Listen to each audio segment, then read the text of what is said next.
Well, howdy, ladies and gentlemen, and welcome back to History Class, live from the backyard here. Well, side yard, technically, I suppose.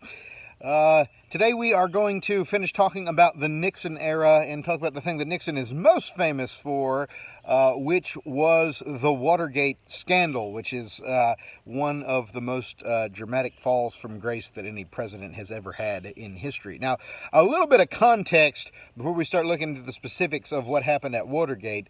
A couple things that you've got to keep in mind about who Richard Nixon was. Nixon, we talked about some of his different achievements in domestic and foreign policy the other day, but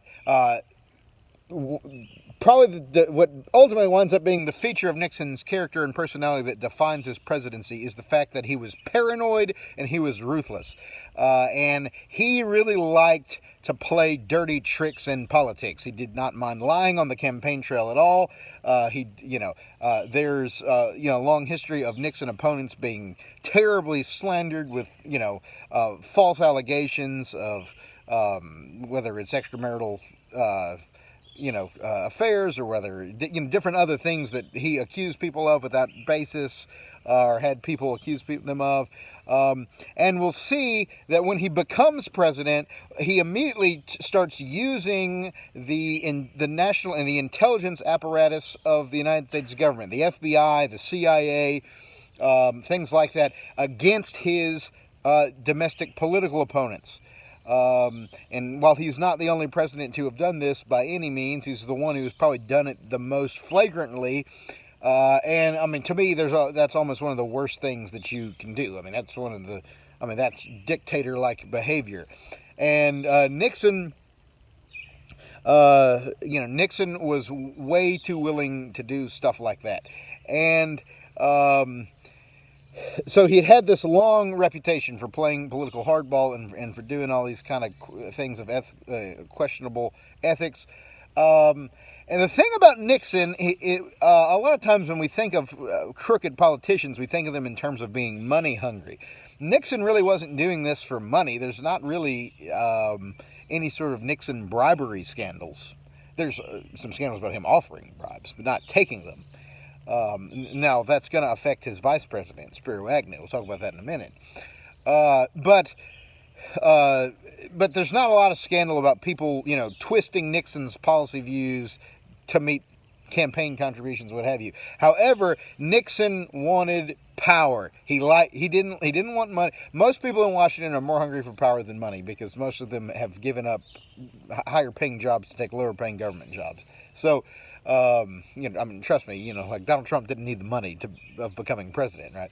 So Nixon wanted power. And so he was willing to do an awful lot to gain control and to win at the game of politics. And so really, there's a lot of scandals that kind of unfold throughout Nixon's first term that the American public isn't aware of until the Watergate situation happens. But he had a committee formed to work on his reelection that was called the Committee to Reelect the President, acronym CREEP, which is not, generally when you want to come up with organizational acronyms, CREEP is not the one you want. The Committee to Reelect the President. He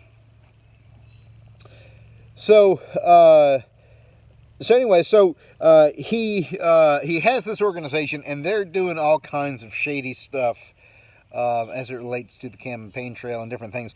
One infamous thing that they did that kind of came up during all these scandals, do you remember, if you remember in the Vietnam War video, or at the end of Vietnam video, we talked about a fellow by the name of Daniel Ellsberg leaks to the press the Pentagon Papers, which are the papers that kind of conclusively prove that the government had been lying to the people about significant aspects of the Vietnam War and how it was going, and whether the Gulf of Tonkin incident had really happened, and he had leaked this stuff to the press. Nixon wanted to discredit Ellsberg And so he actually sent some goons to break into his psychiatrist's office, hunting for information from Ellsberg's psychiatrist files to try to paint him as a crazy guy so that people wouldn't listen to what the Pentagon Papers had to say. And so this was like a typical thing that Nixon liked to do. Nixon, got to keep in context here, because we're going to talk about the fact that a lot of FBI and CIA agents are involved in some of this stuff. That both the FBI and the CIA kind of routinely broke the law in terms of how they handled things domestically. The CIA isn't even supposed to do domestic intelligence operations. They're supposed to work in the foreign field only. The CIA gets caught in the 70s doing an awful lot of stuff in terms of domestic intelligence and surveilling American civilians that was illegal. And this comes out in a committee known as the Church Committee, which really excoriates, this was a Senate investigation, that really excoriates the CIA. Some of what the CIA did, you kind of have to say, yeah, they broke some laws, but we're in the middle of the Cold War. I mean, it's a tense time, but still, nonetheless, some concerning things. But the FBI in particular, the FBI until 1972, which is actually right around the time that the Watergate thing breaks, up until 1972, when he dies, the FBI had been led by a man named J. Edgar Hoover, who, for most of his life, J. Edgar Hoover had been hailed as an American hero because he'd built the FBI into a pretty sophisticated crime-fighting organization. He had overseen the capture of a lot of notorious criminals during the famous bank robbers and stuff in the 30s. And had been involved in a lot of investigations of communist espionage and all this stuff. But once we started to get to the end of his life, and then especially once he had died, and a lot of the truth started to come out about the fact that J. Edgar Hoover was absolutely a would-be tyrant. He really held Washington. He'd really held part of the reason he was able to hold his job for decades, because he was the head of the FBI from the late 1920s all the way until like 50 years. The reason he was able to hold that job for so long largely was related to the fact that he loved to accumulate blackmail of famous people, especially politicians in Washington, and leverage that as a way to ensure the success of his career or different things. And so he was blackmailing a lot of the most powerful men in Washington, and people in Washington didn't want to cross him. Some of the most significant counterintelligence work that we uncovered that was related to the communist spy network and stuff, he hid from President Truman and a lot of other people for political reasons. He had started an operation called COINTELPRO that was intended to kind of like root out the American Communist Party. And once that was successful, he rerouted COINTELPRO into cracking down on any number of leftist causes that he opposed, but especially the Civil Rights Act. And they really harassed Martin Luther King in a very terrible way. At one point, the FBI actually sent Dr. King a letter trying to convince him to commit suicide in 1964. And there's all this stuff connected to Hoover. He wound up denying the existence of the mafia for decades after he should have been able to do that. And there's some people think that the mafia may have had blackmail on him because he had some personal quirks, to say the least.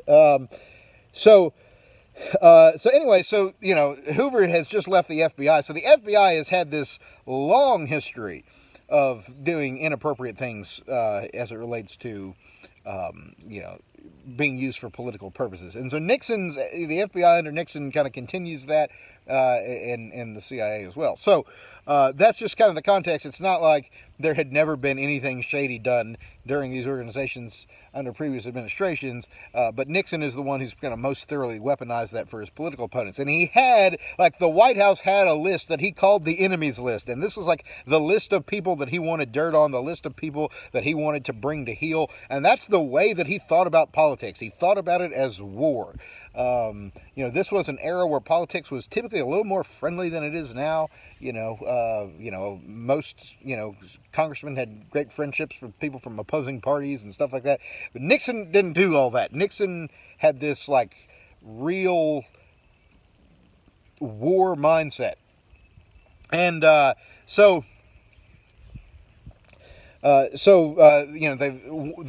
scandal that really starts to unravel Nixon's whole tangled web of mess is in 1972, in the midst of re-election. Nixon runs against George McGovern, wins convincingly in one of the greatest landslides in American history. In the process of doing that, the Democrats had held their national convention, and many of the Democratic Party leadership were staying at the convention at a hotel known as the Watergate. Well, there's a guy who's a member of the committee to re-elect the president by the name of G. Gordon Liddy. Liddy comes to John Dean, who was Nixon's personal attorney, and John Mitchell, who was the attorney general, and a couple other important figures, Nixon's chief of staff, Haldeman.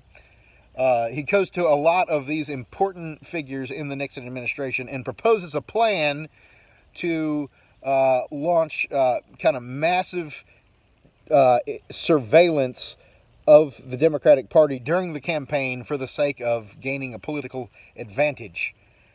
Most of the plan is kind of rejected as being a little too ambitious to pull off, but they do some of it. And one of the things that they did, and this involved, there was a fellow by the name of Mark Hunt, who was, I think, a CIA operative. Liddy, I think, had been in the I think he was in the FBI. My memory's a little fuzzy on that, but I know there were some FBI guys involved in this. A handful of them organized a plot to burglarize the Watergate Hotel for the sake of gaining campaign intelligence. Whether it's finding out what's McGovern's financials look like, what are some strategies that they might be using that might be documented in some of these files. And so they go to Watergate, they burglarize this information. There's really no information, there's no record that I'm aware of. I could be wrong, but as far as I'm aware, there's not really much sign that the Watergate break-in necessarily helped the campaign all that much. I mean, it wound up not even being that close of a campaign. Where something like that could have put you over the edge. But nonetheless, the paranoid style kind of ruled in the Nixon administration. And so they pulled out all the stops. And so they do this, and this was probably one of the most flagrant of the things they did, but they found out that was really just the tip of the iceberg. Not long after this goes down, hit pause on the Watergate story and say a story that affects the way Watergate is viewed. Nixon's vice president was a man by the name of Spiro T. Agnew, who previously had been the governor of Maryland. And Spiro T. Agnew was a crook in a more conventional sense of, he liked to do things to favor campaign donors and that kind of stuff. Took, outright bribes and things of that nature. And he had committed a number of just acts of just outright bribery and corruption as the governor of Maryland, and then continued some of this as the vice president. So this leads to an investigation of Agnew, to which he pleads nolo contendere, which is basically, it's not technically pleading guilty, but it basically is. And so Agnew resigns as vice president. And he's the first vice president to quit since John C. Calhoun resigned during the Andrew Jackson administration, but that had been over a political difference of opinion with Jackson. This was over scandal. So by now, So two important things about the Agnew scandal. The first is the Agnew scandal begins to create this impression of the Nixon administration as being corrupt or having corruption adjacent to it. The second thing about and that's the case, even though Agnew is not connected to Watergate, it helps kind of set the stage for the way people perceive Watergate. The second thing about the Agnew scandal is that for most of American history, if the vice president resigned, then the office just sat vacant, and the Speaker of the House was next in line for the presidency if something happened to the president. But after the JFK assassination, they had put in a new constitutional amendment that extended the line of succession to the presidency, and kind of put in some more contingencies for what happens if several people are killed at once. Some of this may be in the context of trying to think what happened if the Soviets got a nuclear strike off on Washington and killed half the government, So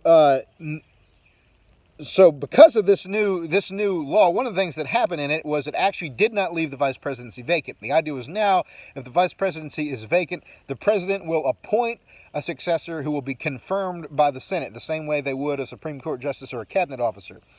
And so Nixon appoints as the new vice president a moderate Republican congressman by the name of Gerald Ford.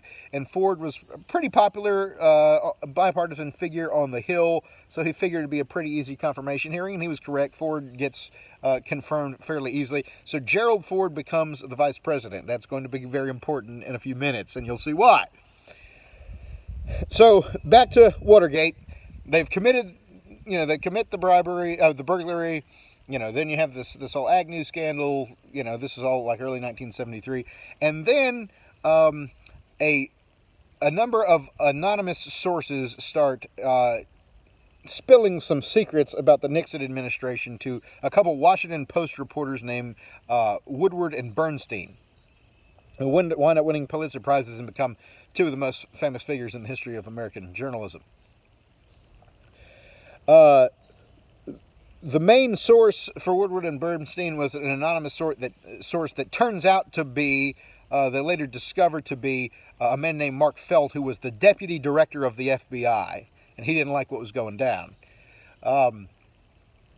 So these sources start to talk to Woodward and Bernstein. They launch an investigation. They begin to discover the Pentagon paper burglary, and they discover the Watergate burglary, and as along with some other things about libelous materials Nixon printed about candidates and some more typical political tricks. But as they start unweaving the web and start finding out how many high-level Nixon officials are involved in Watergate, and it's a lot of them.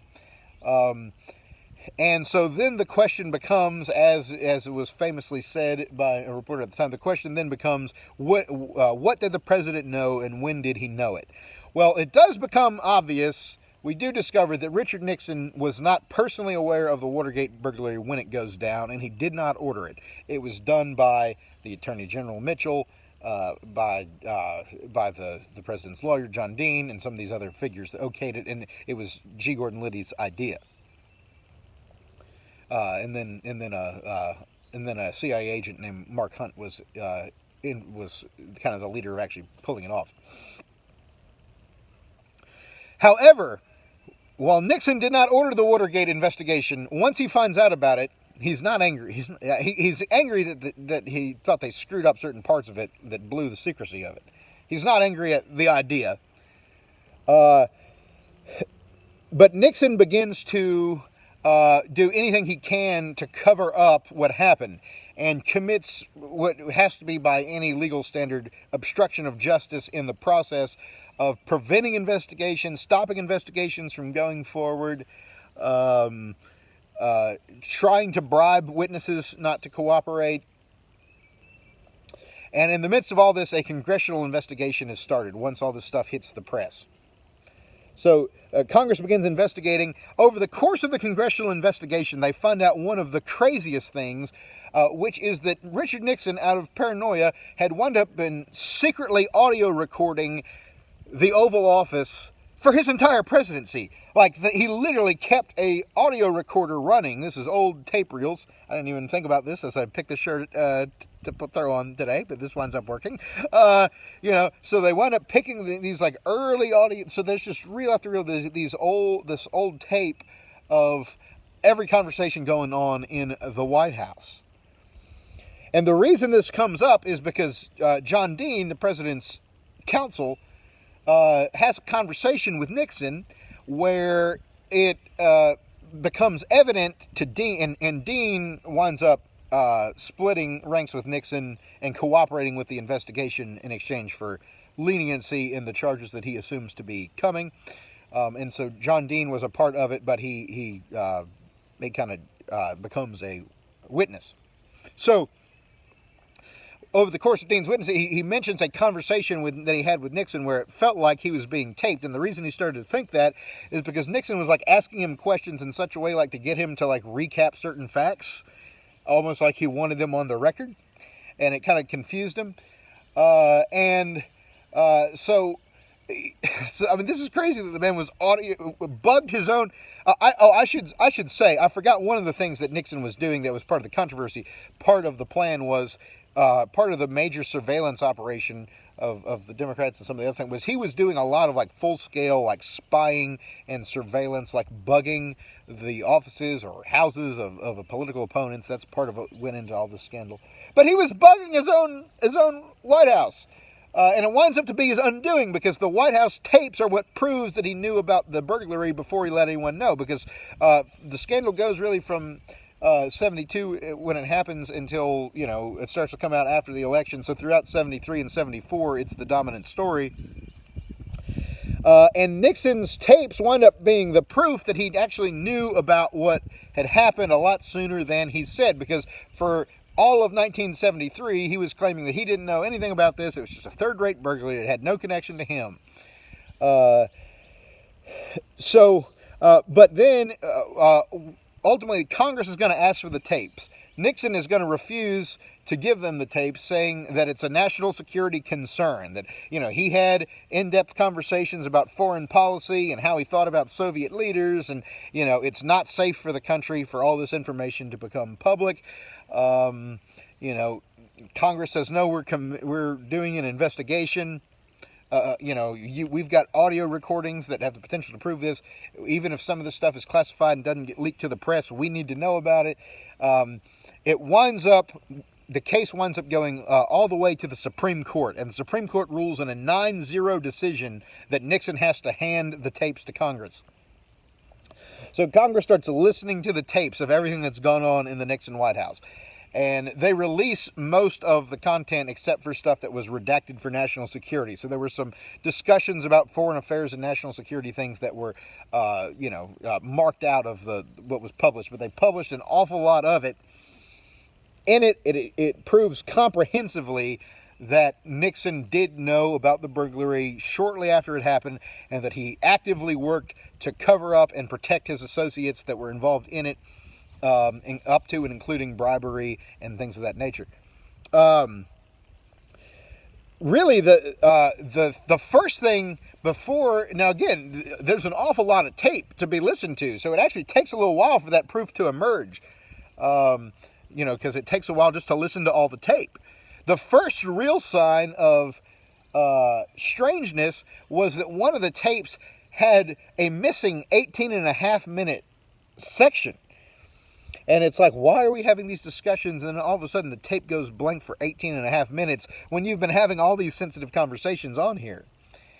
One thing that about the White House tapes too, in addition to the proof of the cover-up, it also skewed a lot of people's views of Nixon and caused a lot of people who had been Nixon fans to turn on him, because you kind of got to see Nixon uncut behind the scenes, and they found out, first off, people were stunned at the vulgarity, because he swore a lot, which, nowadays the politicians just do it openly now, but such was not done back then as far as, now, trust me, Lyndon Johnson and Harry Truman and all these guys, cussed like sailors according to everyone that knew them, but, people didn't know that. So they heard that stunned the people at the time. But also the fact that he was really dismissive of, he basically disliked 3/4 of Americans, I mean, for whatever reason. I mean, there were anyone who differed with him at all, he expressed a lot of disdain for in ways that really kind of hurt his reputation. And you got to remember too, in the midst of all this, we talked about this in the Vietnam video, but don't forget that Richard Nixon had also secretly sent troops into Cambodia without congressional permission, and Congress has been has also been investigating us waging a secret war in Cambodia without authorization. So, in addition to all this whole using domestic police powers to spy on political opponents, he also has used the United States military to wage war in nations that Congress hadn't given him permission to. So there's a lot of reasons why people are like, is Nixon kind of like being kind of a quasi-dictator here? And the only reason you would say he wouldn't was because he still had the accountability of the congressional branch. And ultimately that's going to be the thing that does him in. So ultimately, at the time, I can't remember if I can't remember who I think the Democrats had the House, and I can't remember who had the Senate at the time. Either way, it really didn't matter, because the House opens an investigation into articles of impeachment.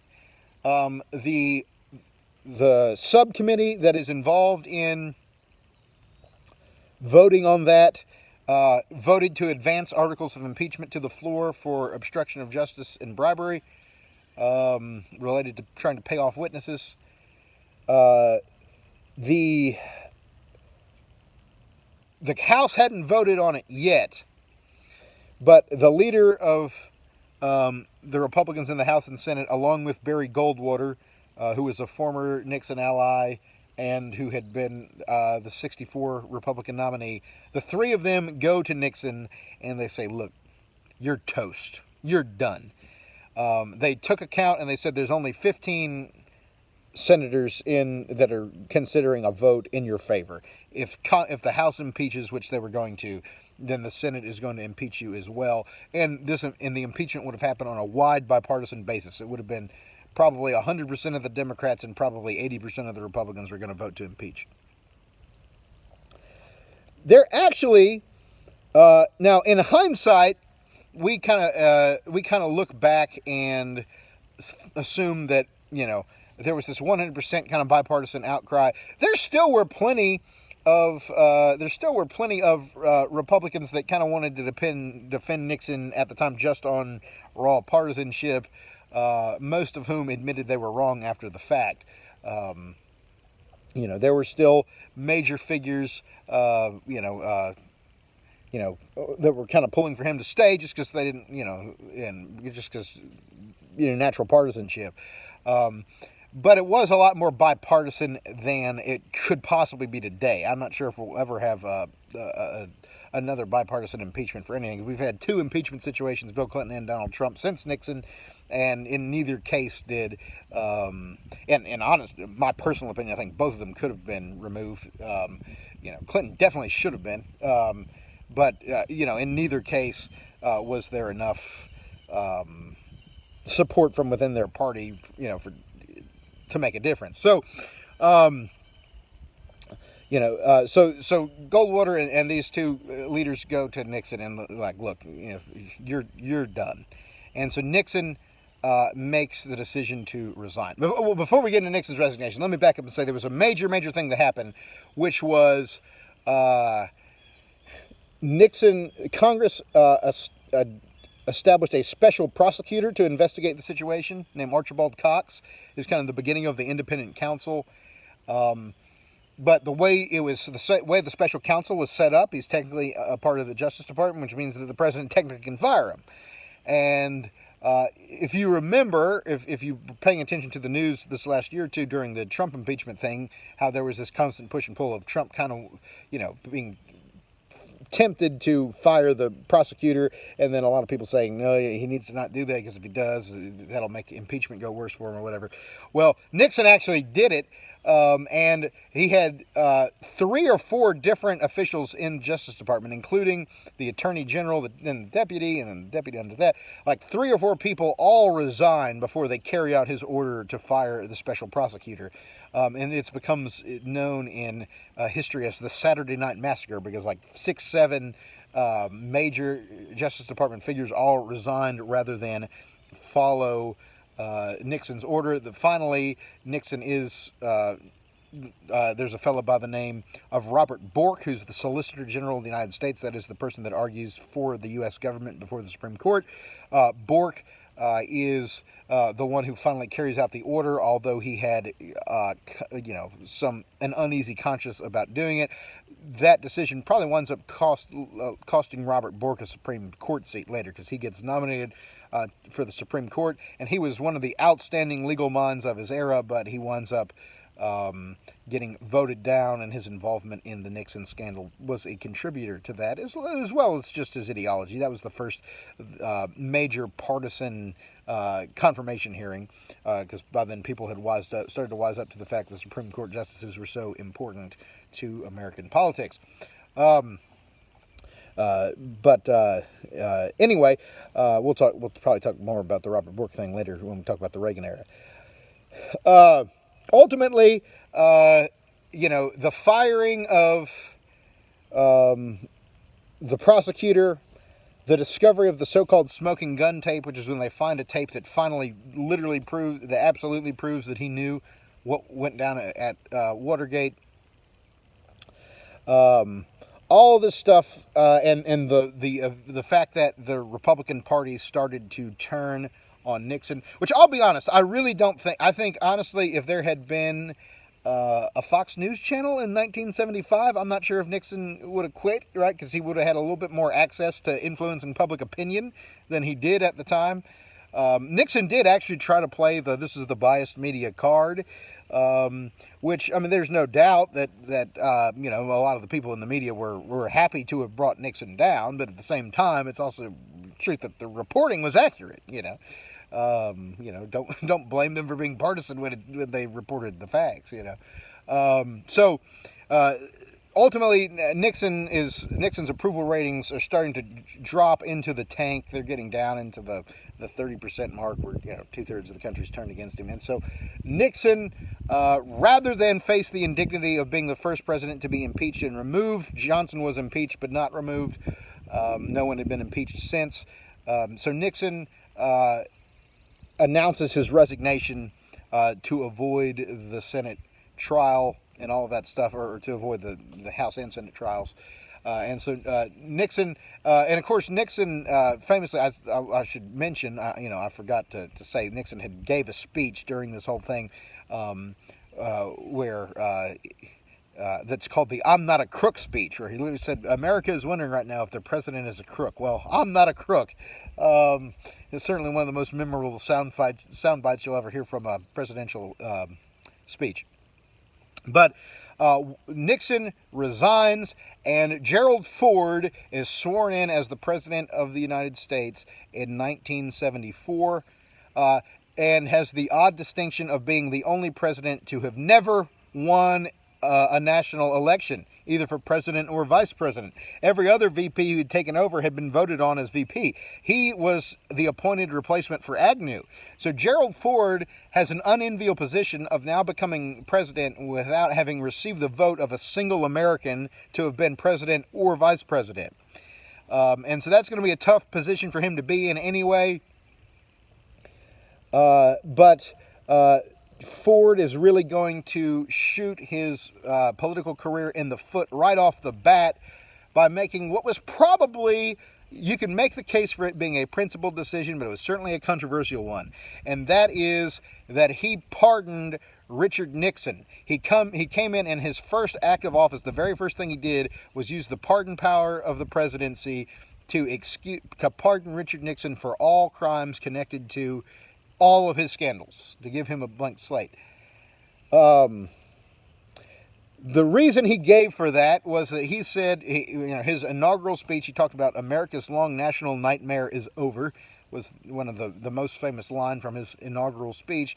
And he claimed that if we have a investigation of President Nixon, it's going to tear the country apart. It's going to inflame partisan passions. America was already having a very turbulent 20 years in the 60s and 70s. We don't need a criminal trial of Richard Nixon. And there's also the fear, a lot of people who study politics deep are kind of the opinion that prosecuting ex-presidents it would be a dangerous precedent to start, because there's a lot of countries where whenever the presidency changes hands, the first thing that happens is they start investigating the old one and throwing them in jail, and it literally makes politics a life or death thing, and then it kind of corrupts the system in certain ways. So that's the school of thought that says that it was the right thing for Ford to do to pardon Nixon.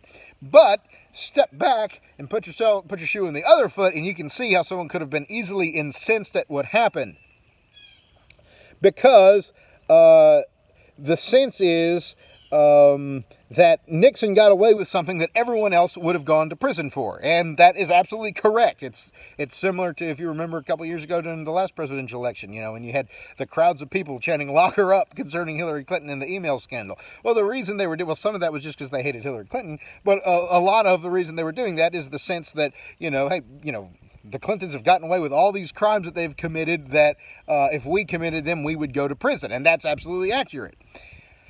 So, and especially what made the pardon of Nixon irritating to some people is that lots of people went to prison for scandals done on behalf of Nixon.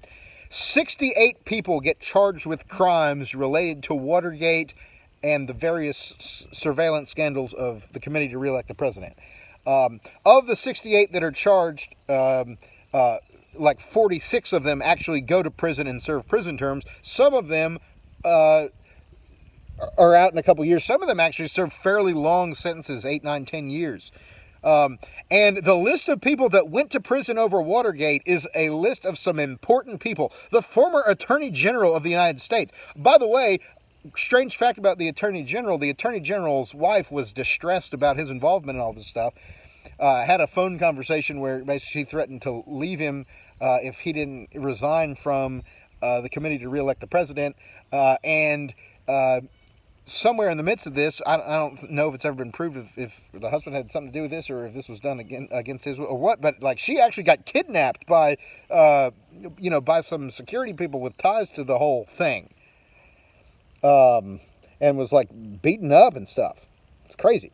So the former Attorney General, the former White House, one of the several of Nixon's personal attorneys, including the former White House counsel, John Dean, the White House counsel that turned on Nixon, was found guilty, but then he served house arrest and fines and disbarment and stuff instead of going to prison because he cooperated with the investigation.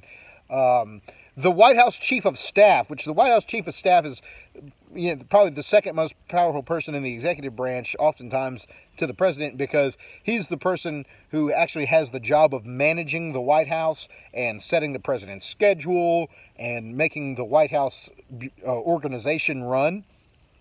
So a lot of times a president with a bad chief of staff is going to be a bad president. The White House Chief of Staff went to prison. Several people who were FBI agents went to prison. So it was a number. 48 people went to jail for what was done in Nixon's name, and then Nixon avoids prison by presidential pardon, and that was highly, highly controversial. One other thing that's a little interesting thing is that a couple of those men that were involved in Watergate, Nixon had promised to pardon them, and they were begging him to do it before he resigned, and Nixon actually resigned without pardoning them, and so they wound up doing time in prison because Ford wouldn't. So Nixon kind of said, hey, I'll pardon you, and then didn't do it, and then they wound up, serving a decade of their life in federal prison. So a lot of people were just angry at the fact that the investigation didn't continue to the logical conclusion. A lot of people wanted Nixon behind bars because they said, if we committed obstruction of justice and bribed witnesses not to testify, we would go to prison. So why isn't Richard Nixon? And it's a good question. There are reasons for it. There are valid reasons for both viewpoints that I see. Ultimately, Ford has a pretty turbulent presidency. By now, the economy was really grinding to a halt as a result of the Arab oil embargo and stuff. We'll talk about the recession and the bad economy of the 70s tomorrow. So the economy is a drain against Ford. On top of that, you have the unpopular Nixon pardon. And then on top of that, in the midst of all this, 1975, shortly after Ford has become president, North Vietnam reinvades South Vietnam, overthrows South Vietnam. You have the famous visual of, American helicopters, removing, fleeing the rooftops in the city of Saigon, and people holding on to the rope trying to escape with the helicopters. And that happens, which is the conclusion, the kind of the end of the Vietnam War, and we didn't win, the final end. The American troops had been out of there for a few years, but that was the end of the war for South Vietnam as well. And with that, that really looks bad for Ford. And of course, there was no political way he was going to be able to do anything about it. I mean, there's not the political will to go back into Vietnam at that point. But just the whole thing, it was a crisis of confidence for the country. And so you gotta look too. Put yourself in the shoes of someone in If you wonder why people don't trust the government the way they would have done in 100 years ago, all you got to do is look at what happens in the 60s and 70s, because you've got in consecutive administrations here. I mean, you've got the whole. You got the communist infiltration thing, which winds up being, demagogued by people like McCarthy, but it was a real problem, although it was dealt with. You've got J. Edgar Hoover's FBI, serving as Hoover's private Gestapo, and some of the truth about that starts to leak in the early 70s. We know it more fully by the end of the decade. We didn't really know it while he was alive as much. You have the Kennedy assassination and the really bad investigation of it. The FBI and a lot of people took a lot of flack for not really investigating enough the question of whether there was a conspiracy or not. You have the Pentagon Papers, which proved that the United States government had basically lied to the American people about the state of things in Vietnam. You have the secret invasion of Cambodia, where we were, attacking across Cambodian lines without permission, which again was militarily the right thing to do, but it's also an abuse of power by definition. You have the Vice President Spiro T. Agnew resigning. You have